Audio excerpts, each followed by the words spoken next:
ನಮಸ್ಕಾರ ವೀಕ್ಷಕರು, B K Kannada ಚಾನಲ್ಗೆ ಸ್ವಾಗತ. ಇವತ್ತು ನಾವು ಏಳುಕೊಳದ ಯಲ್ಲಮ್ಮನ ಗುಡ್ಡಕ್ಕೆ, ಸಗರನಾಡು ಶ್ರೀ ಯಲ್ಲಮ್ಮ ದೇವಿ ದೇವಸ್ಥಾನಕ್ಕೆ ಬಂದಿದ್ದೀವಿ.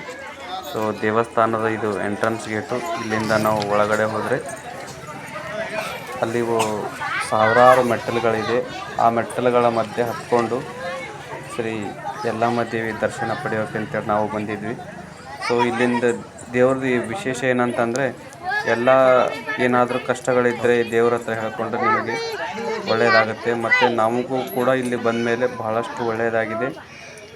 ನಮಗೂ ಕೂಡ ಇನ್ನೊಂದೇನು ವಿಷಯ ಅಂತಂದರೆ, ನಮಗೆ ಬರೀ ಹೆಣ್ಮಕ್ಳಿದ್ರು, ಗಂಡು ಮಕ್ಕಳು ಇರಲಿಲ್ಲ. ಸೊ ನಾವು ಈ ದೇವಸ್ಥಾನಕ್ಕೆ ಬಂದಮೇಲೆ ನಮಗೊಂದು ಗಂಡು ಮಗು ಆಗ್ಬೇಕಂತೇಳಿ ನಾವು ಬೇಡ್ಕೊಂಡಿವಿ ಈ ದೇವ್ರ ಹತ್ರ ಬಂದು.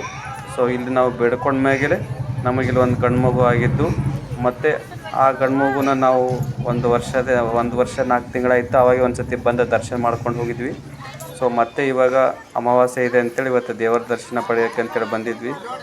ಇಲ್ಲಿ ಎಲ್ಲರೂ ಹೋಗ್ತಾರೆ, ನಾವು ಕೂಡ ಹೋಗ್ತಾಯಿದ್ವಿ. ಸೊ ಪಕ್ಕದಲ್ಲಿ ಇಲ್ಲೆಲ್ಲ ಕೆಲವೊಂದು ಜನಗಳೆಲ್ಲ ದರ್ಶನ ತೊಗೊಂಡು ಬರ್ತಾಯಿದ್ದಾರೆ. ಆ ಮೆಟ್ಲು ಹತ್ತಬೇಕಾದ್ರೆ ಕಾಲು ನೋವು ಬರ್ತು. ನಮ್ಮ ಮಗು ಎತ್ಕೊಂಡು ನಾವು ಹೋಗ್ತಾಯಿದ್ವಿ. ಹತ್ತಕ್ಕೆ ಆಗ್ತಾಯಿರಲಿಲ್ಲ, ಆದರೂ ಹತ್ಕೊಂಡು ಹಾಗೆ ಹೋಗ್ತಾ ಇದ್ದೀವಿ. ನೋಡೋಣ ಮೇಲ್ಗಡೆ ಹೇಗೆ ಹೋಗ್ಬೇಕಂತೇಳಿ. ಮೊದಲು ನಾವು ಹೋಗುವಾಗ ಇಲ್ಲಿ ಈ ಥರ ಶಿಡಿ ಏನು ಇರಲಿಲ್ಲ. ಸೊ ಗುಡ್ಡ ಹೀಗೆ ಇತ್ತು, ಕಲ್ಲು ಮುಳ್ಳುಗಳೆಲ್ಲ ಇದ್ದು, ಜಾರ್ಕೊಂಡು ಸ್ವಲ್ಪ ಸ್ಲಿಪ್ ಆದರೆ ಕೆಳಗಡೆ ಬರ್ತಾಯಿದ್ವಿ. ಅಷ್ಟೊಂದು ಗುಡ್ಡ ಇತ್ತಿದ್ದು. ಸೊ ಇವಾಗ ಏನು ಮಾಡಿದ್ದಾರೆ, ಮೆಟ್ಲು ಮಾಡಿದ್ದಾರೆ, ಚೆನ್ನಾಗಿದೆ. ಇವಾಗ ಹತ್ತೋಕ್ಕೆ ತುಂಬ ಈಸಿ ಇದೆ. ಅವಾಗೇನಾದರೂ ಹತ್ತಕ್ಕಾಗ್ತಾಯಿರಲಿಲ್ಲ. ಇಲ್ಲೇ ಒಂದು ಸ್ವಲ್ಪ ಕುತ್ಕೋಬೇಕಂತೇಳಿ ನಾವು ಕುತ್ಕೊಂಡ್ವಿ. ಅರ್ಧ ಮೆಟ್ಲು ಹತ್ಕೊಂಡು ಬಂದ್ವಿ. ಆಮೇಲೆ ಹತ್ತಕ್ಕಾಗ್ತಾಯಿರಲಿಲ್ಲ, ಅಷ್ಟೊಂದು ಮೆಟ್ಲುಗಳಿವೆ ಇಲ್ಲಿ. ಸೊ ಎಲ್ಲ ಮೆಟ್ಲುಗಳು ಹತ್ಕೊಂಡು ನಮ್ಮ ಮಗುವನ್ನು ಎತ್ಕೊಂಡು ಮತ್ತು ನಮ್ಮ ಮಿಸ್ಸೆಸ್ ನಾವು ಕೂಡ ಇಲ್ಲಿ ಎತ್ಕೊಂಡು ಹೋಗ್ತಾಯಿದ್ದೀವಿ.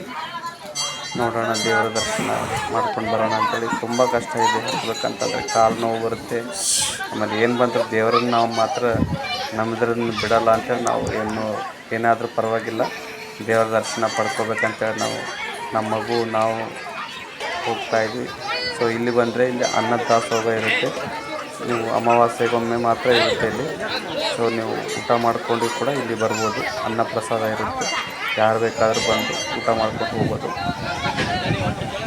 ನೋಡಿ ಕೆಳಗಡೆ ಹೇಗಿದೆ ಅಂತ. ಇದು ನೋಡಿ, ಇದು ಶ್ರೀ ಯಲ್ಲಮ್ಮ ದೇವಿ ಗುಹೆ ಒಳಗಡೆ ಅಲ್ಲಿ ಒಂದು ಕಲ್ಲಿನ ಕೆಳಗಡೆ ಇರುವಂಥ ದೇವಸ್ಥಾನ. ಇವತ್ತು ಅಮಾವಾಸ್ಯೆ ಇದೆ ಅಂತೇಳಿ ಬಂದಿದ್ದ ಕಾರಣ ತುಂಬ ರಶ್ ಆಗಿದೆ. ನೋಡಿ, ಪ್ರಕೃತಿ ಮಧ್ಯೆ ಎಲ್ಲಿ ನೋಡಿದರೂ ಗುಡ್ಡ ಕಾಡುಗಳಿವೆ. ಆ ಮಧ್ಯದಲ್ಲಿ ಬಹಳ ಎತ್ತರದಲ್ಲಿರುವಂಥ ದೇವಸ್ಥಾನ ಇದು. ಇಲ್ಲಿಗೆ ಬಂದು ಹೋಗ್ಬೇಕಂತಂದರೆ ಯಾವ ಗಾಡಿ ಅನುಕೂಲ ಏನು ಅಷ್ಟೊಂದಿಲ್ಲ. ಬರಬೇಕಾದ್ರೆ ನಾವು ಪರ್ಸ್ನಲ್ಲಾಗಿ ಗಾಡಿ ತೊಗೊಂಡೇ ಬರ್ಬೇಕು ನಾವು ಇಲ್ಲಿಗೆ. ಇಲ್ಲಿಂದ ಎಂಟ್ರೆನ್ಸ್ ಅದ ದೇವಸ್ಥಾನದ್ದು. ಇಲ್ಲಿ ನಾವು ಏನಾದರೂ ಹರಕೆ ಕಟ್ಕೊಂಡ್ರೆ ಇಲ್ಲಿ ಆ ತೆಂಗಿನಕಾಯಿ ಕಟ್ಟಿ ನಾವು ಇಲ್ಲಿ ಹರಕೆ ಕಟ್ಕೊಂಡ್ರೆ ನಾವು ಏನು ಹೇಳ್ಕೊಂಡಿರ್ತೇವೆ ಅದೆಲ್ಲ ಸಕ್ಸಸ್ ಆಗುತ್ತೆ. ಮತ್ತು ಇಲ್ಲಿ ಒಂದು ಸತಿ ವಿಸಿಟ್ ಮಾಡಿದ್ರೆ ನಿಮಗೇನಾದರೂ ಬೇಡಿಕೆಗಳು ಇದ್ದರೆ ಕೂಡ ಇಲ್ಲಿ ಬಂದರೆ ನಿಮ್ಮ ಎಲ್ಲ ಬೇಡಿಕೆಗಳು ಈಡೇರ್ತವೆ. ಮತ್ತು ಅದೇ ರೀತಿಯಾಗಿ ನಿಮ್ಮ ಎಲ್ಲ ಸಮಸ್ಯೆಗಳು ಏನಿದ್ದರೂ ಕೂಡ ತಾಯಿ ಇಲ್ಲಿ ಬಗೆಹರಿಸ್ತಾಳೆ. ಒಂದು ಸತಿ ವಿಸಿಟ್ ಕೊಡಿ, ಚೆನ್ನಾಗಿದೆ ನೋಡಿ. ಇದು ಗರ್ಭಗುಡಿಯ ಭಾಗ. ಇದು ಒಂದು ಇಲ್ಲಿ ಹೊರಗಡೆ ಒಂದು ದರ್ಶನ ತೊಗೊಂಡು ಬರ್ತಾಯಿದ್ದಾರೆ. ಸೊ ನಾವು ಕೂಡ ದರ್ಶನ ತೊಗೋಬೇಕಂತೇಳಿ ಒಳಗಡೆ ಹೋಗ್ತಾಯಿದ್ದೀವಿ. ಆದರೂ ಸಾಕಷ್ಟು ಜನ ಇಲ್ಲಿ ಒಳಗಡೆ ವಿಡಿಯೋ ಮಾಡೋಕ್ಕೆ ಬಿಡಲ್ಲ. ನೋಡಿ ಎಷ್ಟೊಂದು ಜನ ಇದ್ದಾರೆ. ಆದ್ರೂ ಕಷ್ಟಪಟ್ಟು ಒಳಗಡೆ ಹೋಗಿ ಜನಗಳ ಮಧ್ಯೆ ನೋಡಿ, ಅಲ್ಲಿ ದೇವಸ್ಥಾನ ಮೂರ್ತಿ ಕಾಣ್ತಾ ಇದೆ. ಇಲ್ಲೊಬ್ರು ಪೂಜಾರಿ ಕೂತ್ಕೊಂಡಿದ್ದಾರೆ, ಅವರು ಪೂಜೆ ಮಾಡೋರವರು. ನೋಡಿ ದೇವಸ್ಥಾನದ ಒಳಗಡೆ ಅಲ್ಲಿ ಈಗ ಇನ್ನೊಂದು ಪಕ್ಕದಲ್ಲಿ ತೋರಿಸ್ತೀನಿ, ತಾಳೆ ಸ್ವಲ್ಪ ಬರುತ್ತೆ ಇವಾಗ. ಈ ಕಡೆ ಇದೆ ನೋಡಿ, ಎಸ್ ಇಲ್ಲಿದೆ ನೋಡಿ. ಇದು ದೇವಸ್ಥಾನ ಶ್ರೀ ಯಲ್ಲಮ್ಮ ದೇವಿ. ಸೊ ಈ ಗುಡ್ಡಗಾಡುಗಳ ಮಧ್ಯೆ ಇರುವಂಥ ದೇವಸ್ಥಾನ ಇದು. ಸೊ ಇಲ್ಲಿಂದ ಮುಗಿಸ್ಕೊಂಡು ನಾವು ಇಲ್ಲಿ ಡೋಣಿ ಅಂತೇಳಿ ನೀರು ಬರುತ್ತೆ. ಸೊ ಒಂದು ಬೃಹತ್ ಆಕಾರದ ಒಂದು ಕಲ್ಲಿನ ಬಂಡೆ ಇದೆ. ಆ ಬಂಡೆ ಮಧ್ಯದ ನಡುವೆಗೆ ಒಂದು ಎಷ್ಟು ನೀರು ಇದ್ದೇ ಇರುತ್ತೆ. ಯಾವಾಗ ಬೇಕಾದರೂ ಬಂದರೆ ಆ ನೀರು ಇರುತ್ತೆ. ಸೊ ನಾವು ನೋಡೋಣ ಕಲ್ಲಿನ ಮಧ್ಯದಲ್ಲಿ ಯಾವ ಥರ ನೀರಿದೆ ಅಂತೇಳಿ. ನಾವು ಕೂಡ ಫಸ್ಟ್ ಟೈಮ್ ಬಂದಾಗ ನಾನು ನೋಡಿಕೊಂಡು ಆಶ್ಚರ್ಯವಾಯಿತು. ಈ ಥರ ಬಂಡೆ ಮಧ್ಯದ ಒಳಗಡೆ ಅದು ಹೆಂಗೆ ನೀರು ಇರ್ತಾವ ಏನವ ನೋಡೋಣ ಅಂತೇಳಿ ನಾವು ಕೂಡ ಹೋಗಿದ್ವಿ. ಈ ಬೃಹತ್ವಾದ ಒಂದು ಬಂಡೆ ನೋಡ್ರಿ, ಈ ಪ್ರಕೃತಿ ಮಧ್ಯೆ ಇದೇ ಒಂದು ಬಹಳ ದೊಡ್ಡ ಬಂಡೆ ಅಂದರೆ ಬಂಡೆ ಇದೆ ನೋಡಿ. ಕೆಳಗಡೆ ಹೋಗ್ಬೇಕು ಈಗ ಹೇಳ್ಕೊಂಡು ಹೋದರೆ. ಸೊ ಮಧ್ಯ ಭಾಗಕ್ಕೆ ಏನಾದರೂ ನಾವು ಬಂದರೆ ಇಲ್ಲಿ ಹೋಗಬೇಕು. ಜನಗಳೆಲ್ಲ ಹೋಗ್ತಾ ಇದ್ದಾರೆ ನೋಡಿ ಅದು ನೀರು ಕುಡೋಕ್ಕೆ.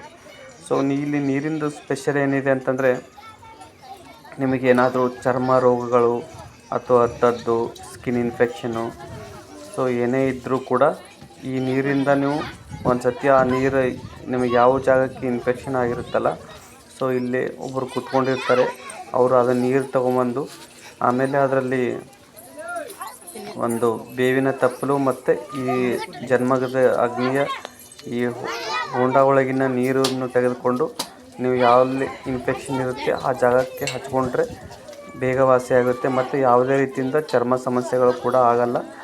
ನೋಡಿ ಇದು ಬಂಡೆ ಇದೆ ನೋಡಿ, ಇದು ಒಂದು ಚಿಕ್ಕದೊಂದು ದೇವಸ್ಥಾನ. ಈ ಅಮ್ಮ ನೋಡಿ ಅವರೇ ನಮಗೆ ಎಲ್ಲ ರೀತಿಯಲ್ಲಿ ಕೆಲವೊಂದು ಸ್ಕಿನ್ ಇನ್ಫೆಕ್ಷನ್ ಏನಾದರೂ ಇದ್ದರೆ ಅವರೇನಾದರೂ ಅದು ಹಚ್ಚಿಬಿಡ್ತಾರೆ. ಅವರು ಹಚ್ಚಿದ್ರೆ ಕಮ್ಮಿ ಆಗುತ್ತೆ. ಈ ಬಂಡೆ ಮಧ್ಯದಲ್ಲಿ ಒಳಗಡೆ ಇದೆ ನೋಡಿ ನೀರು, ಸೆಂಟ್ರಲ್ ಇದೆ ನೋಡಿ. ಇಷ್ಟು ನೀರು ನೀವು ಯಾವಾಗ ಬೇಸಿಗೆ ಬಂದರೂ ಕೂಡ ಇಷ್ಟು ನೀರು ಇದ್ದೇ ಇರುತ್ತೆ. ಯಾವ ಒಂದು ದಿನ ಕೂಡ ಬರ್ತಲ್ಲ, ಇದು ಅಷ್ಟೇ ಇರುತ್ತೆ ನೀರು.